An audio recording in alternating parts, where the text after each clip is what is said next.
এই পাসপোর্টধারী যাত্রী শুরুতেই নিজের ই পাসপোর্টটি একটি নির্দিষ্ট জায়গায় রাখবেন। এরপর স্ক্যান সম্পূর্ণ হলে এগিয়ে যাবেন একটু সামনে। সেখানে স্ক্রিনে ভেসে ওঠা মুখাকৃতি বরাবর দাঁড়ালেই শেষ হবে ছবি তোলার কার্যক্রম। পুরো প্রক্রিয়া সম্পন্ন হতে সময় লাগবে মাত্র 18 সেকেন্ড।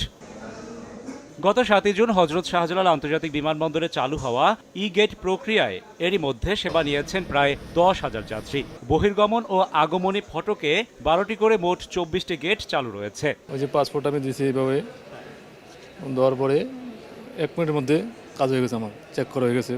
তারপরে গেটের সামনে আসলাম, আমার ছবিটা ওঠানোর পরে এটা অটোমেটিক হয়ে গেল। লেট হয় না, আমার পাসপোর্ট সবই মানে আমার তাড়াতাড়ি কাজ শেষ হয়ে গেছে। না বুঝলে আমরা তাদেরকে বুঝাই দিই এবং তাদেরকে আমরা সুন্দর টিকা করে দিই, সার্ভিস দিচ্ছি আর কি।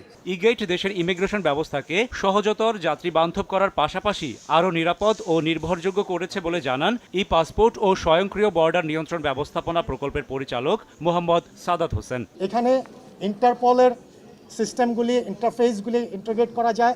এখানে ই ভিসা বলেছি ইন্টিগ্রেট করা যাবে, অ্যাডভান্স প্যাসেঞ্জার ইনফরমেশনটা ইন্টিগ্রেট করা যাবে এবং যে কোনো ট্রাভেলারের ট্রাভেল হিস্ট্রি বা ট্রাভেল লগটা চেক করা যাবে এবং এয়ার, ল্যান্ড, সি পোর্ট যে কোনো পোর্ট দিয়ে উনি আসা যাওয়া করলে এই পুরো ট্রাভেলটাই চেক করা যাবে। ই গেট সেবা অপরাধী চক্রের প্রতি নজরদারি বাড়ানোর ক্ষেত্রেও সহজ করবে বলে জানান সংশ্লিষ্টরা। ভিসা ফ্রি মুভমেন্টের ক্ষেত্রে এই গেটটা যদি ইউজ করে কেউ, সেক্ষেত্রে অনেক ক্ষেত্রে মানব পাচারের একটা চান্স থাকে। তো আমরা এই সমস্ত ক্ষেত্রে আমরা একটু অধিকতর সতর্ক থাকব।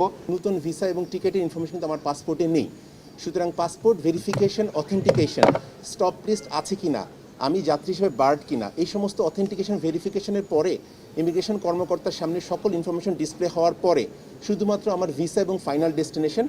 ঢাকার হজরত শাহজালাল আন্তর্জাতিক বিমানবন্দরে 24টি, চট্টগ্রামের শাহ আমানত বিমানবন্দরে 12টি, সিলেট ওসমানী আন্তর্জাতিক বিমানবন্দরে 12টি এবং বেনাপোল ও বাংলাবান্ধা স্থলবন্দরে 2টি করে মোট 52টি ই গেট চালু রয়েছে। ই গেট প্রক্রিয়ায় একজন যাত্রী মাত্র 18 সেকেন্ডেই তার ইমিগ্রেশন প্রক্রিয়া সম্পূর্ণ করতে পেরে অত্যন্ত আনন্দিত। পর্যায়ক্রমে এই প্রক্রিয়া দেশের সকল বিমানবন্দর ও স্থলবন্দরে চালু করার কথা ভাবছে প্রকল্প সংশ্লিষ্টরা।